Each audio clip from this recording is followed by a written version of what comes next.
첫 번째 질문 드리고 싶은 게 정의당 비례대표 1번이시잖아요. 네. 되시기 힘들었을 것 같은데 1번 되실 수 있었던 이유 좀 궁금합니다. 아무튼 우리 당은 다른 뭐 1당, 2당, 3당하고는 다르게 당원들이 직접 선출한 과정을 거쳤잖아요. 근데 아무래도 이제 정의당이 지난 진보 정치가 굉장히 어려움을 겪고 2012년 10월 달에 저희가 이제 창당을 했는데 제가 이제 창당 멤버예요. 그리고 나서 지난 3년 반 동안 당이 굉장히 어려울 때, 힘들 때 이제 당을 좀 굉장히 묵묵히 잘 읽어왔다는 그런 평가들이 많으셨던 것 같아요. 그러니까 당에는 이제 많은 뭐 비례대표의 정책 전문가들이나 이런 분들도 계시기는 하지만 어쨌든 이 당의 정체성을 가장 잘 대변할 수 있는 사람, 그리고 원내 활동과 또 당이라고 하는 정당 활동과 이것들을 잘 융합시켜서 좀 당을 이끌어갈 사람, 이런 것에 대한 기대와 신뢰, 이런 것들이 당원들에게 좀 많은 선택을 받을 수 있었던 그런 점이 아니었을까 이런 생각이 들어요. 아까 말씀하셨다시피 그 정의당이라는 것은 상징이라고 말씀하셨잖아요. 네. 본인이 그러면 어떻게 정의당을 상징할 수 있을까라는 건 뭐 이렇게 이미지라던가 단어라던가로 표현해 주신다면 어떤 게 있을까요? 진보 정당이 원래 이제 고유의 자기 역할 중에 하나가 우리 사회 가장 어려운 사람들, 사회적 약자, 소수자들을 대변하는 그런 역할을 하는 것이라고 보여져요. 그럴 때 제가 그동안 이제 정의당 활동을 하면서 예를 들어 여성을 대변하거나 장애인 그리고 성소수자, 특히 요즘 이제 많은 관심이 되고 있는 뭐 그 동물복지 문제라든가 이런 것들에 대한 의제를 계속적으로 제가 좀 이끌어 왔고 그것을 대변하는 역할들을 해왔다고 생각이 듭니다. 그런 부분들을 당원들이 어떻게 보면 진짜 이게 진보 정당 다운 역할 이런 것들을 이정미가 제대로 해낼 수 있지 않나 이런 믿음들이 있으셨다고 저는 생각이 들어요. 근데 사실 비례대표 명단을 정의당이 딱 발표했을 때 네. 노동계를 좀 대표하는 부분이 좀 적지 않냐라는 네. 비판들이 있었잖아요. 어떻게 생각하세요? 저는 사실 정의당이 가지고 있는 가장 일차적인 정체성은 일하는 사람들을 대변하는 우리 당 강령에도 이제 그렇게 되어 있어요. 그리고 비례대표 명부를 놓고 보더라도 저도 처음에 이제 사회운동을 노동운동으로 시작을 했습니다. 80년대부터 좀 노동조합을 결성하고 또 노동조합을 만드는 사람들을 돕는 일을 하거나 그리고 노동자들의 정치 세력화를 도모하는 일을 이렇게 함께 하거나 이런 역할들을 해왔고 그 후에 한 10여 년 동안 이제 당직 생활을 해왔기 때문에 그 앞에 이력이 좀 가려졌을 뿐이지 이제 그렇다고 생각이 들고요. 뭐 비례대표 4번인 윤소아 후보도 전남 지역에서 오랫동안 노동운동을 하셨던 분이고 특히 비례대표 6번인 조성주 후보 같은 경우에는 소위 이제 민주노총이라고 하는 조직돼 있는 노동자들 이외에도 조직돼 있지 못한 800만 비정규직 노동자들, 청년 노동자들을 대변하는 그런 역할들을 해오셨어요. 또 청년 유니온이라고 하는 청년 노동조합 조직을 또 만들어 왔던 사람이잖아요.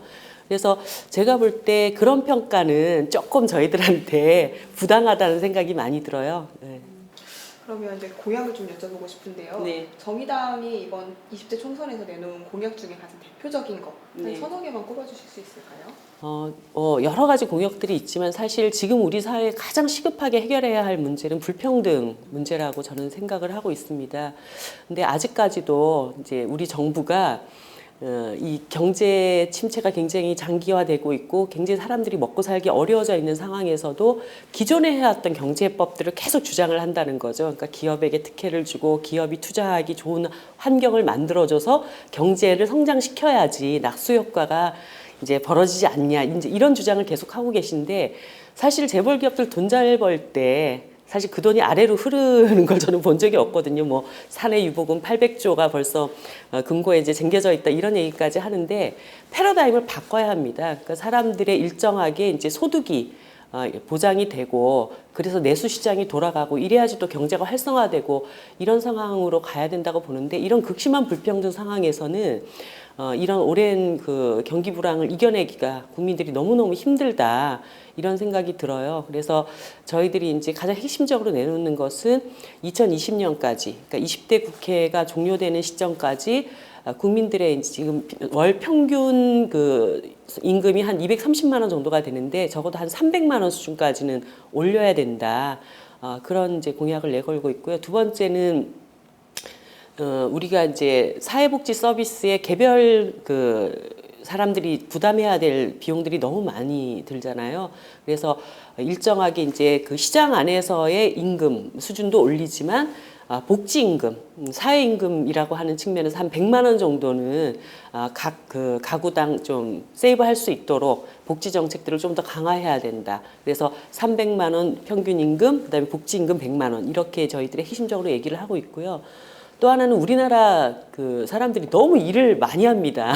일을 많이 하는 것에 비해서 소득은 또 너무 작지요. 근데 뭐 제가 얼마 전에 보고 참 충격적인 그 통계 수치를 봤는데 OECD 나라들의 평균 노동 시간에 비해서 우리나라 사람들은 1년으로 따지면 2달을 더 일을 하는 거예요.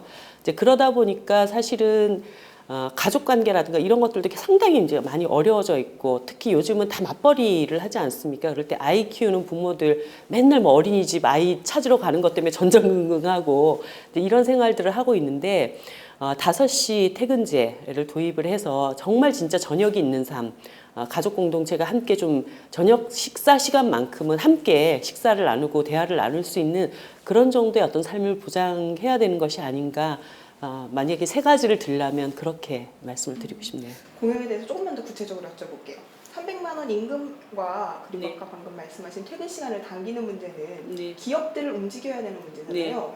이거를 기업들한테 어떻게 강제를 할 수 있는 방법이 있을까요? 다른 나라 같은 경우에는 정부가 임금 정책들에 대해서 좀 주도적으로 정치가 그것을 끌어가는 과정들이 있다는 거죠. 근데 우리나라는 뭐 소득 격차 뭐 이런 얘기는 계속하지만 실제로 그 소득 격차를 줄이기 위한 임금 정책이라고 하는 것을 내놓지 않고 있습니다. 근데 국회에서 올해는 임금 인상률을 어느 정도까지 우리가 계도하자, 기업들에게 이런 것들을 요구하자, 이런 것을 만들어내고 기업들에게 그런 수준까지 올해는 임금 인상 수준을 6%나 7%나 이렇게 올리십시오라고 하는 것들을 좀 강제할 수 있는 여러 가지 정책적 수단들을 머리 맞대 보면 저는 충분히 만들어낼 수 있다고 봅니다. 모든 정책들이 있는데 임금 정책은 왜 없겠어요? 네.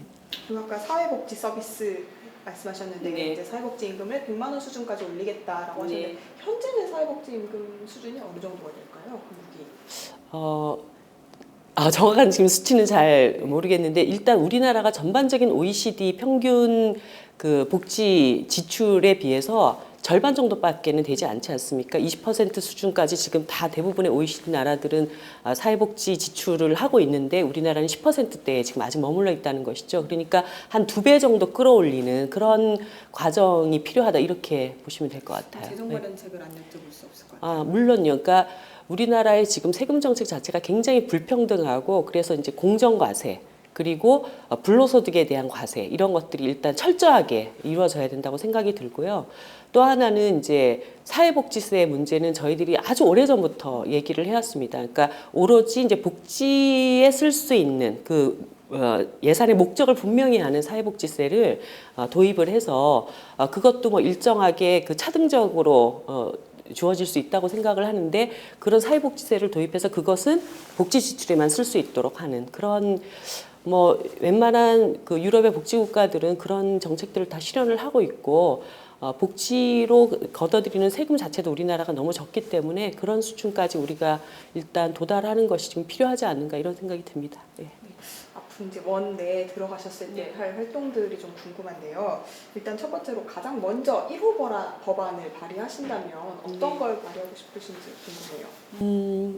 그러니까 저는 이제 뭐 예전부터 그 출마하면서부터 그런 말씀을 드렸는데 사실 이명박 정부, 박근혜 정부를 지나오면서 사회적 약자 소수자들의 목소리가 거의 국회 안에서 다뤄지지를 않고 있었습니다. 그래서 제가 기억하기로는 17대 국회만 하더라도 뭐 차별금지법에 대한 여러 가지 논의들도 진행이 됐고 뭐 장애인들의 이동권 문제들도 법안이 이제 발의가 돼서 그 당시에 소수 정당인 민주노동당이 그것을 발의했음에도 불구하고 대다수 의원들이 그것에 찬성을 했고 그래서 저상버스 도입이라든가 이런 것들이 있었단 말이죠. 근데 지금은 그런 법안들이 발의조차가 굉장히 어려워요. 그러니까 자당 안에서도 이제 법안에 동의하는 의원들이 잘 없다 보니까 정치권 안에서 이런 사회적 약자 소수자들의 목소리가 제대로 대변되지 않다 보니까 사회 안에서 이제 혐오와 차별, 배제 이런 것들이 이제 엄청나게 심각해졌죠.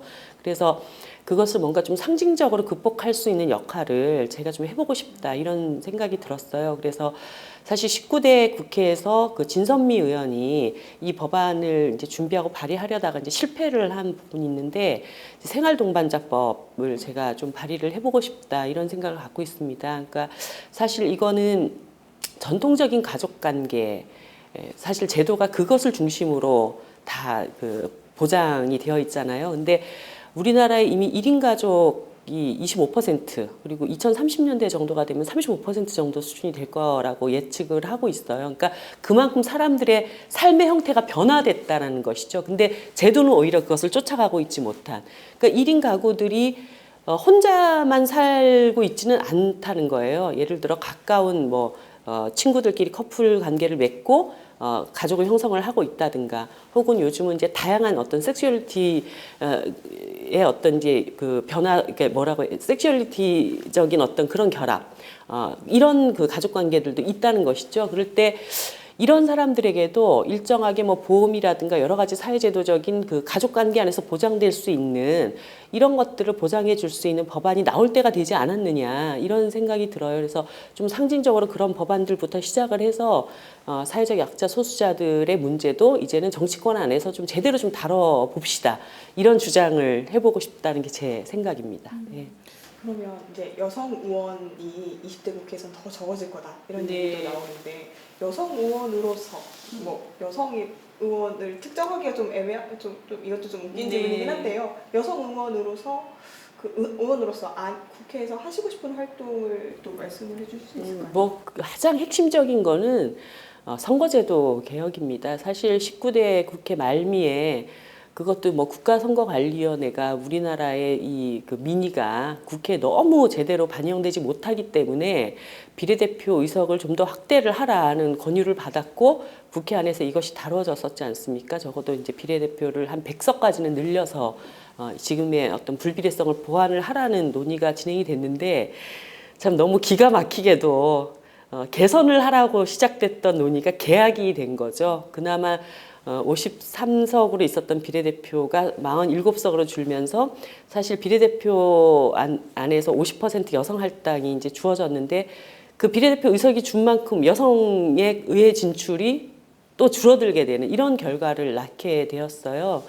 그래서 뭐 전반적으로 이제 민의를 정확하게 수렴하는 선거제도 개혁이라고 하는 측면도 있지만 특히나 여성들의 정치적 진출이라고 하는 것이 지역구 안에서 여러 가지 어려움들이 굉장히 많이 있기 때문에 비례대표제를 확대를 해서 그 안에서 여성 의원들의 정치적 진출들을 더욱더 확대해가는 이런 방안들이 좀 모색이 돼야 된다고 생각을 합니다. 그래서 제가 여러 차례 이제 말씀을 드렸는데 지금 뭐 국회에 많은 뭐 예전에는 3% 4% 수준이었던 여성 의원 비율이 그나마 지금 한 15%까지 된 것도 비례대표제 때문에 시작이 된 것이고 그런 제도 개선의 어떤 혜택을 받고 국회에 들어간 많은 여성 의원들이 지난 19대 국회 이 문제에 굉장히 목소리를 강력하게 내지 못했던 것에 대해서 저는 좀 아쉬움이 많이 있어요. 그래서 20대 국회에서는 뭐 의원수가 줄어든다 하더라도 또 현실적으로 그것이 지금의 선거제도 개혁이 가져온 결과이기 때문에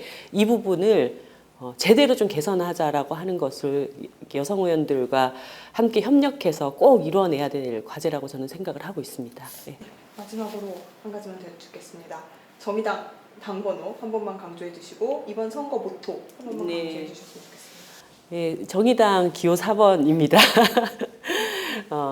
사람들이 제일 힘들어하는 것은 뭔가 굉장히 불공평하다고 느낄 때인 것 같아요. 억울하다고 느낄 때. 많은 사람들이 내가 조금 부족하고 내가 실력이 좀 모자라서 이런다라는 것은 감수하거든요. 근데 출발선 자체가 너무 불공평하고 해도 안 되는 이런 억울한 상황에 부딪혔을 때 정말 이렇게 자존감을 잃게 되고 또 나라에 대한 어떤 믿음도 저버리게 되고 이렇게 되는 것 같아요.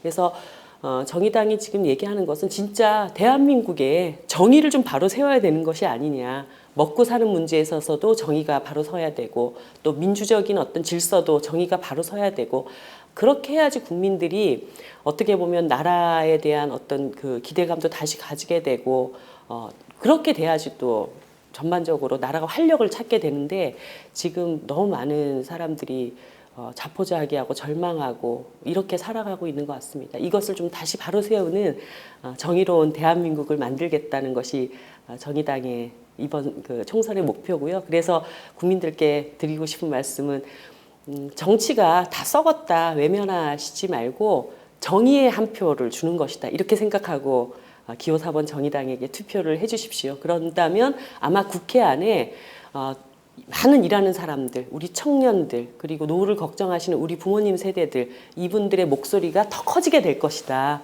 이런 말씀을 드리고 싶습니다. 몇 석 정도 확보하시면 정의가 바로 설 수 있을까요?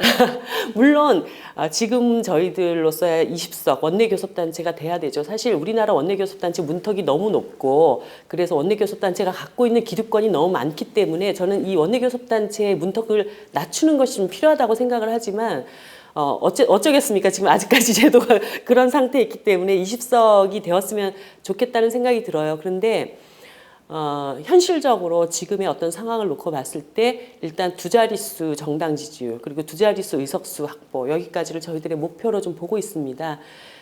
예를 들어서 정의당은 이번 총선의 목표를 총선에만 국한해 두고 있지는 않아요. 2017년 정권 교체까지를 내다보고 우리가 지금 총선을 뛰고 있는 그것은 왜냐하면 국민들의 바람이고 염원이거든요. 그러니까 어떻게 보면 역대 국민들한테 가장 독한 정부인 것 같아요. 박근혜 대통령이. 그러니까 다른 걸 다 떠나서 아이들이 굉장히 많이 죽었지 않습니까? 세월호로 인해서. 그때 고통받는 부모님들한테 단 한 번의 위로와 사과도 하지 않으셨어요. 그리고 정말 책임자를 처벌해야 이런 일이 또다시 벌어지지 않는다. 이런 요구를 하는 사람들을 감옥에 잡아가둔 그런 정부예요.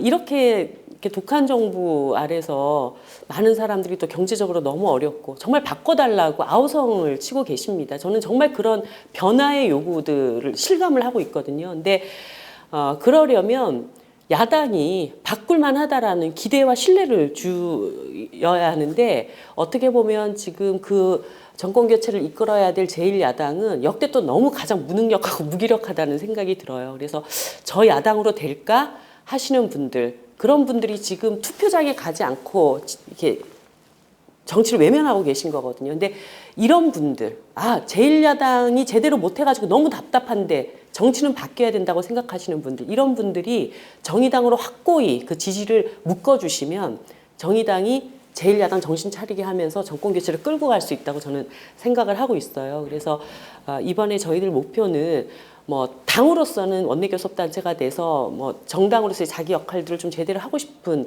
이런 욕심이 없겠습니까마는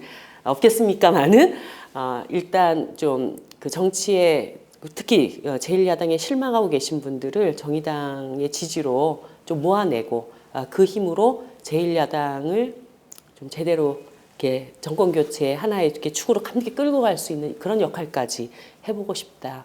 꼭 해야 한다 이렇게 생각하고 있습니다. 좋은 말씀 감사합니다. 네, 네, 감사합니다.